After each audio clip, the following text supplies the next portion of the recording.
Hello everyone. I just wanted to go over some of the changes on the 2018 tracker, so we're going to jump right in there. Once you get everything set up on the desktop, you'll have your 2018 tracker folder. You just open that up and all of your trackers are going to be in there for the year. This year, one of the changes we're going to make is we want everyone to keep the files in the folder. Don't move them to the desktop. It just makes it a lot easier. You don't have to worry about copies being made, and it'll save us a lot of time on fixing errors. So once you open it up, we're going to pop open the January one here. The first page is the customer inquiry page. There's only one change on this page, but it is kind of a major one. So on the top left here, you have your store name. I grayed out the box so that way it's easy to find. And when you type in the store name here, we'll type in East Van. It'll auto-populate on all the pages throughout the book, so you don't have to worry about doing it every month. It'll be done. You type it in there for January, and it's done for the rest of the year. You click here and see East Van, East Van. It goes through all of them. On the customer inquiry page, that's really the only change made. The follow-up blog will go, there's not really any changes made. The year-to-date size needed is going to be the same. Nothing changed here. The year-to-date how found move-in, we did make some changes. So the big one here is the first set of sources are all going to be the same for all the stores. This year though, we did make it to where the last three are changeable. So right here, when you get your books, it'll say 83 and this will be blank, but you can type in anything. So if you do Living Social, you can type in LIV and then Living Social. Just allows you to customize it a little more for your store. It is important that if you change one of these, that you make sure you change it on all of the forms, not just the one. The other change to this page, the move outs, I graded in the box so it's easy to remember to add them. Another big change is going to be you only have to do the current month. So when you type in 30 here, that will auto-populate into the February book. So you only need to enter the 1 month. You don't have to go back and enter all the previous months. When you get to December, you'll only have to enter December. All the other ones will be filled in for you. The last change to this page is total units occupied. So right down here, you're just going to, at the end of the month, also enter your total units occupied. So 498. That way you can kind of see a trend throughout the year, up and down, what your total units are. It's a pretty minor change, and it'll also auto-populate through the year, so you don't have to do it manually every month. Those changes will save us a lot of time, and I think fix a lot of the problems we have. So the next change is kind of a major one. So as you'll see down here, if you're looking at the tabs, there is no move-in tracking page. We eliminated it. So for now on, you only track your move-ins once. So if you're the manager, you just double-click here, enter your name. Now that's your file. You only enter your move-in in this one spot. You don't have to move it all over the place. When you track the move-in, you do everything the same. You just go in, date, name, unit number, you check the size, and then mark off if you got insurance, auto pay, lock, full boat, retail, your get fives. The only other change made to this page is we actually added back rate adjustment. So right here you'll see discount rate adjusted. So if your board rate on unit 79 and you rent it for 59, you just put $20 there to show what the adjusted board rate was. It is separate from the discounts. Board rates and discounts are not the same. So if you did a discount on top of that, you still enter it here. Board rate goes here. It's important that we're making sure we're putting in our discounts on all move-ins and our board rates. So just make sure you stay on top of that. It's also important that you name the tab. So if you're the manager, put your name there. If you're the assistant, make sure there's a name in here. That way people know where they're tracking stuff, and then also for me, it's easier at the end of the month when I compile the numbers. So these pages are all going to be the same, except you only have to track the move-in once, and then you add the rate adjusted again. The next page is the MIT summary. The MIT summary page is for the most part going to be the same. There are a few small changes. So right here you can see manager. You want to change the name here too. It's important. I grayed out the boxes that need the names input, and it's important that we do that for tracking purposes.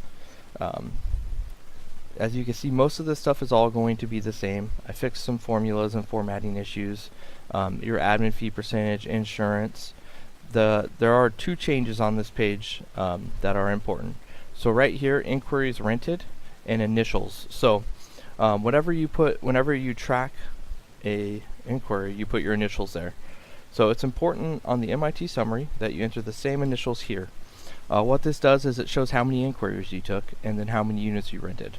You just want to make sure you enter that every month, and like I said, the box is grayed out, so it's very easy to see.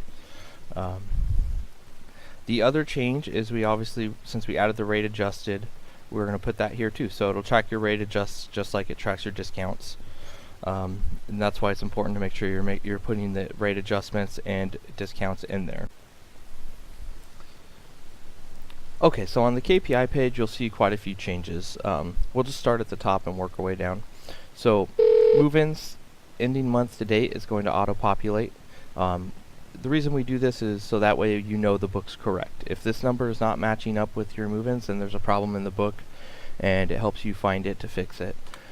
Same with move-outs and inquiries. So you're not going to, at the month ending, you can automatically match up these numbers to make sure your book's correct.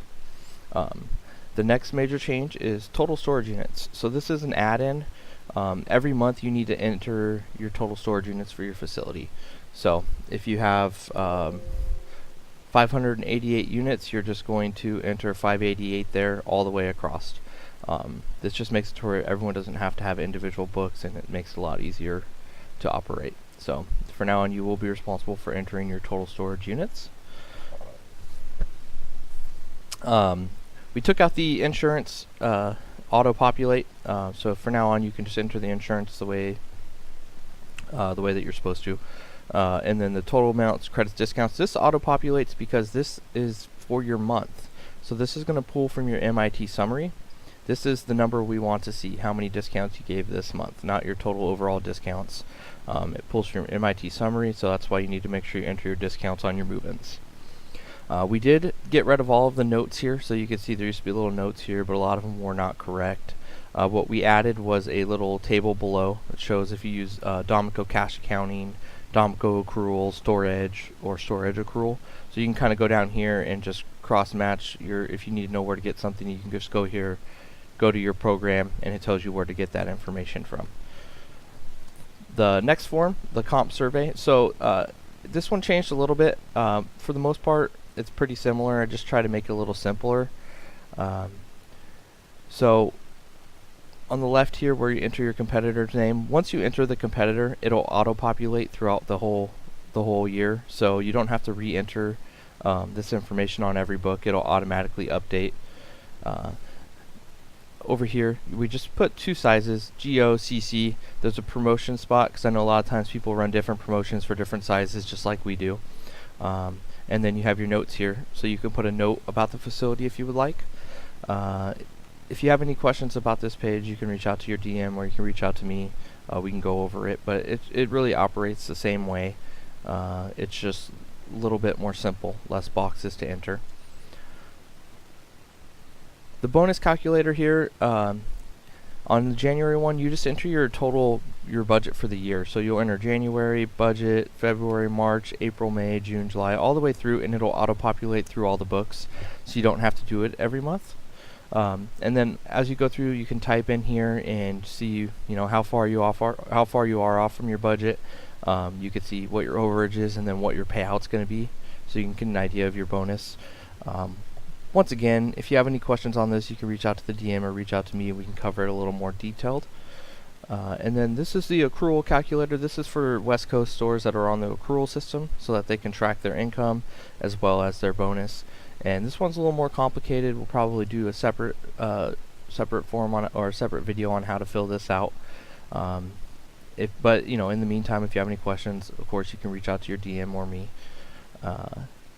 And I think that's going to cover it for the changes. Really just tried to make it a lot easier to fill out this year, less work.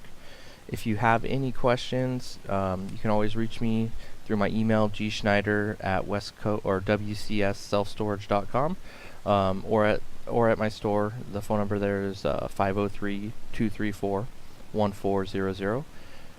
If you guys need anything else, just let us know. Have a good day.